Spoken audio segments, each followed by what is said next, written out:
ప్రభుజీ కృష్ణ భక్తుల్ని ఏమంటారు గురూజీ? ఏమని పిలుస్తారు? భగవంతుణ్ణి ఆశ్రయించిన వాళ్ళని, కృష్ణుని విష్ణువుని ఆశ్రయించిన వాళ్ళని వైష్ణవులు అని పిలుస్తారన్నమాట. ఓకే. కాబట్టి మనకి చాలా మందికి తెలియదు పాపం. చాలా మంది అడుగుతుంటారు, వైష్ణవులు అంటే ఏంటి ప్రభుజీ, ఏదైనా కులమా అని అడుగుతుంటారు. వైష్ణవులు అంటే కులం కాదండి, భగవంతుని విష్ణువుని ఆశ్రయించిన వాళ్ళు వైష్ణవులు. కాబట్టి కృష్ణ భక్తులను ఎక్స్క్లూజివ్గా భగవంతున్నే శరణాగతి చేసిన వాళ్ళని వైష్ణవులు, శరణాగతులు అని అంటారన్నమాట. ప్రపన్నులు అని అంటారు, ముముక్షువులు అని అంటారు. కాబట్టి మనం భగవంతుని ఆశ్రయించిన వాళ్ళని వైష్ణవులు, కృష్ణ భక్తులు అని మనం వ్యవహరిస్తూ ఉంటాం అనమాట. స్వామి నీవే తప్ప ఇతప్పరం బెరుగని, స్వామినే ఆశ్రయించి జీవితాన్ని స్వామి కోసమే సమర్పణ చేసి గజేంద్రుడు ప్రార్థన చేశారు కదండి. ఆ విధంగా స్వామికి మాత్రమే స్వామి దివ్య శ్రీచరణాలకు శరణాగతి చేసిన వాళ్ళని వైష్ణవులు అని అంటారు. ఓకే. అయితే ప్రభుజీ కృష్ణుణ్ణి ఒక్కొక్కరు ఒక్కొక్క రకంగా పిలుచుకుంటారు. అసలు నిజంగా కృష్ణుని ఏమని పిలుస్తారు గురు? సాంకేత్యం పారిహాసం సోహం హేళనమేవ వా వైకుంఠనామగ్రహణం అశేషాకహరం విదుహు. అయ్యా ప్రభుజీ, మీరు మంటని ముట్టుకుంటే ఏమవుతుంది అని అంటే, ఎవరు ఏ విధంగా మంటని ముట్టుకున్నా కాలుతుంది. అలానే కృష్ణుని ఎవరు ఏ విధంగా పిలిచినా సరే వాళ్ళకి ఫలితం వస్తుంది అనమాట. సాంకేత్యం పారిహాసం స్తోహం హేళనమేవ, జోగ్గా చూడు హరే కృష్ణ వాడు వెళ్తున్నాడు అన్నా సరే, కృష్ణనామం అన్నాడా వాడికి ఆ ఫలితం దొరుకుతుంది అనమాట. వీళ్ళు హరే కృష్ణ వాళ్ళు పుస్తకాలు డిస్ట్రిబ్యూట్ చేస్తుంటారు రోడ్డు పైన అని కోపంగా అన్నా, కృష్ణుడు అని చెప్పాను కదా, పని చేస్తుంది అనమాట. ఏ విధంగా మందు లోపలికి వెళ్ళినా సరే పని చేసినట్టుగా స్వామిని ఎవరు ఏ విధంగా ప్రేమించినా సరే, మనం భగవంతుని ఎలా పిలవాలి అని మీరు అడిగారు కదా, ఎలా పిలిచినా ఫలితం ఇచ్చేవాడి యొక్క నామం అయితే ప్రేమతో పిలిస్తే ఇంకేం జరుగుతుంది చెప్పండి. అసలు ఇంకా మంచి అద్భుతంగా ఆ యొక్క భక్తి, ఆ యొక్క ప్రేమ, విశ్వాసంతో మనం ఎప్పుడైతే ఆ భగవంతుడి యొక్క నామాన్ని తీసుకుంటామో, కలో దోష నిదేరాజన్ అస్తి ఏకోన్ మహాన్ గుణాన్ కీర్తనాతేవ కృష్ణస్య ముక్త సంగ పరం వ్రజేత్.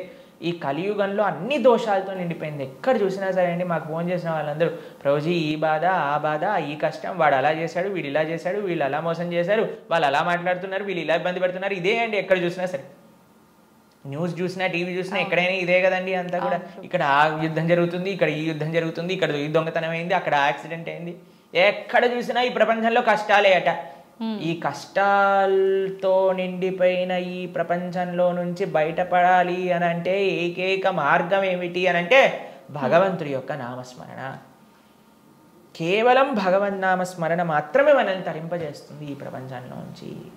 అందుకే కృతేయ ధ్యాయతో విష్ణుం త్రేతాయాం యజతో మకై ద్వాపరే పరిచర్యాయాం కలో తత్హరి కీర్తనం.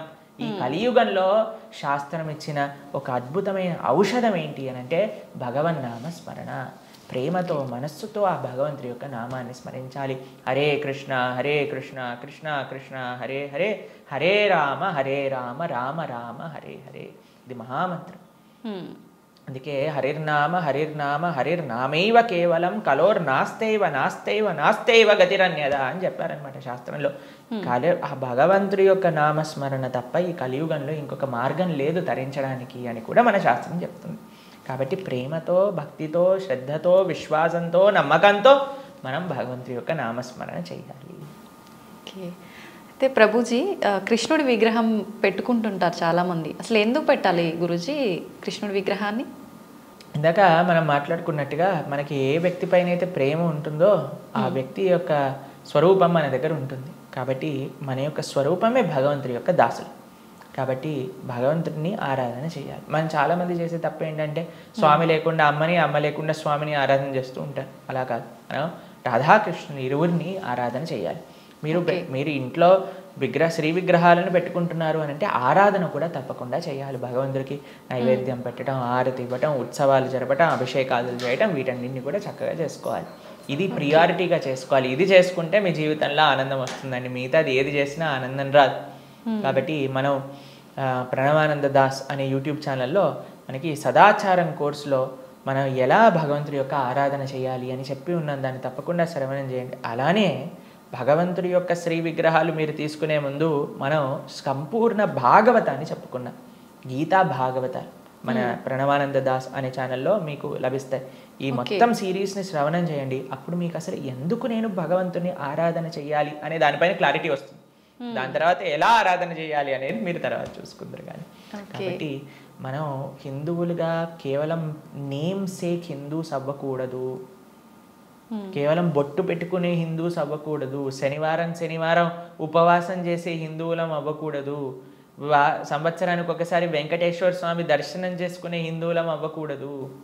మనం అవ్వాలి అని అంటే మన సనాతన ధర్మం యొక్క తత్వం ఏంటి, గీత భాగవతాలు ఏం చెప్తున్నాయి, అసలు హిందూ అంటే ఏంటి అని ఫస్ట్ తెలుసుకోండి. దాని తర్వాత మీ జీవితంలో ఒక పర్పస్ అనేది మీకు లభిస్తుంది. నిజంగా అసలు చాలా మంచి విషయం గురువు గారు ఇదైతే.